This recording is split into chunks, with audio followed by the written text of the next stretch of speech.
한국경제신문. 여름철 불청객 대상 포진 하루 20분 햇볕 쬐세요. 본 기사의 내용은 한국경제신문 김오섭 기자의 기사 내용입니다. 솔로몬 스토어의 신현기입니다.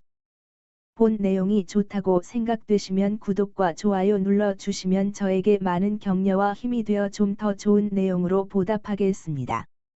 여름철 불청객 대상 포진 하루 20분 햇볕 쬐세요. 7에서 9월 대상 포진 환자 급격히 늘어 바늘 수십 개로 찌르는 듯한 통증. 면역력 저하 탓 비타민 D 합성 필요 고온 다습한 날씨로 식중독 위험도. 상처난 손으로 음식 조리된 감염 우려. 무더운 여름이 오면 면역력이 떨어지는 사람이 많다. 숨어있던 수두 바이러스가 면역력이 떨어진 틈을 타 활성화되면서 대상 포진 환자가 늘어난다. 높은 습도로 인해 각종 세균과 곰팡이가 번식하면서 식중독이나 장출혈성 대장균 감염 가능성도 높아진다. 코로나19로 병원 가는 게 무서워진 요즘, 여름철에 주의해야 할 건강 수칙이 무엇인지, 질환을 어떻게 예방해야 하는지 알아봤다. 여름에 늘어나는 대상포진. 대상포진은 주로 여름에 많이 생긴다. 특히 7에서 9월에 대상포진 진료 환자가 가장 많다는 게 국민건강보험공단의 분석이다. 대상포진은 면역력이 떨어진 우리 몸을 공격한다. 어릴 때 수두 대상포진 바이러스에 감염돼 수두 증상을 보인 뒤 바이러스가 신경절로 이동해 잠복 상태로 있다가 면역력 감소와 함께 피부 등의 증상을 일으킨다. 무더위 속 냉방기를 가동해 실내외 온도 차가 커지면 면역력이 떨어져 환자가 늘어난다. 대상포진에 주로 걸리는 연령대도 면역력이 떨어지는 50세 이상 성인이다. 최근엔 코로나19로 대상포진 백신 접종이 줄면서 환자가 더 늘었다. 대상포진에 걸리면 보통 수포성 발진이 생긴다. 가려움증, 통증 등을 동반한다. 수포는 2주에 걸쳐 변하는데 여러 개의 물집이 무리를 지어 나타난 뒤 고름이 차면서 탁해지다가 딱지가 된다. 대상포진으로 인한 통증은 극심하다. 수십 개의 바늘로 찌르는 듯하거나 번개가 내리치는 것 같은 통증을 호소한다. 대상포진은 빨리 치료하는 게 중요하다. 첫 발생 후 72시간 이내에 치료를 시작하면 각종 합병증을 줄일 수 있다. 치료가 늦으면 수포와 발진이 없어져도 2차 감염이 생기거나 강한 통증이 수개월에서 수년까지 지속되는 대상포진 후 통증 증후군에 시달릴 수 있다. 대상포진 초기 3에서 4일 정도는 감기 몸살처럼 권태감, 발열, 오한 등의 증상을 보인다. 코로나19와 비슷하다. 빠른 병원 치료가 필요하다. 코로나19로 야외 활동이 줄어든 것도 대상포진 발생률을 끌어올린 요인 중 하나다.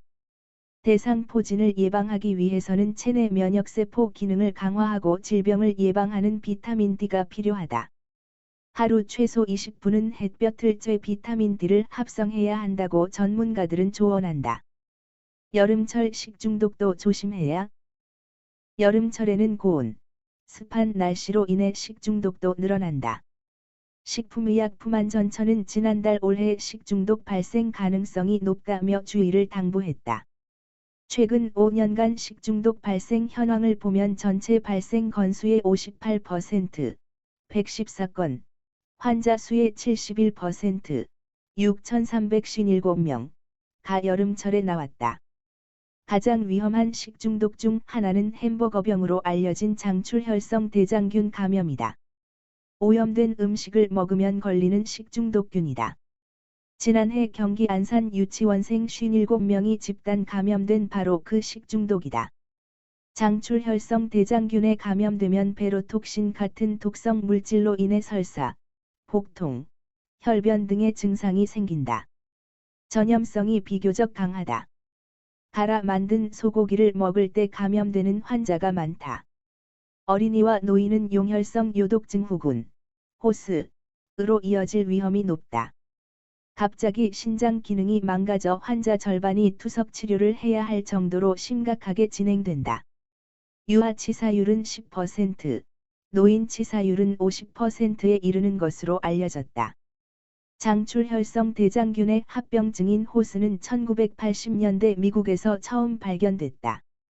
오염된 소고기 분쇄육이 들어간 햄버거를 먹은 어린이 수십 명이 집단 감염돼 햄버거병으로 불리게 됐다. 비브리오 폐혈증도 조심해야 한다. 비브리오 폐혈증은 비브리오 블리피쿠스라는 세균에 의해 감염되는 염증이다. 바다에 사는 이 세균은 소금 농도가 1에서 3%일 때 가장 잘 번식한다. 덜 익힌 어패류를 먹거나 상처 부위에 바닷물이 닿으면 감염될 수 있다. 지난달 14일에 올해 첫 환자가 발생했다. 만성간 질환자, 당뇨 환자, 알코올 중독자, 부신 피지로르몬제나 항암제를 복용하고 있는 사람 등은 비브리오 폐혈증에 더 취약하다. 기저질환이 있는 사람이 걸리면 치사율이 30에서 50%에 달한다. 지난해 비브리오 폐혈증 확진자 70명 중 25명이 사망했다. 증상은 발열, 오한, 구토, 설사 등이다. 발열 후에는 피부에 붉은 반점이 생기거나 물집이 잡힌다. 심하면 피부가 괴사하기도 한다. 다리에 부종이 생기거나 멍처럼 검보랏빛 얼룩점이 생기는 것도 비브리오 폐혈증의 증상이다. 식중독 예방법은 간단하다. 세균이 살 수 있는 환경을 없애면 된다. 세균은 섭씨 0에서 60도에서 잘 번식한다. 음식은 4도 이하로 저장하고 60도 이상 가열해 먹어야 한다. 60도 넘는 온도로 가열해도 죽지 않는 균이 있다. 포도상구균, 바실루스균, 클로스트리듐균 등이다. 음식은 가능한 한 조리 직후 먹어야 한다. 손에 상처가 있다면 음식 조리하는 것을 삼가야 한다. 황색 포도상구균에 오염됐을 가능성이 높기 때문이다. 본 내용이 좋다고 생각되시면 구독과 좋아요 눌러주시면 저에게 많은 격려와 힘이 되어 좀 더 좋은 내용으로 보답하겠습니다. 솔로몬 스토어의 신현기입니다.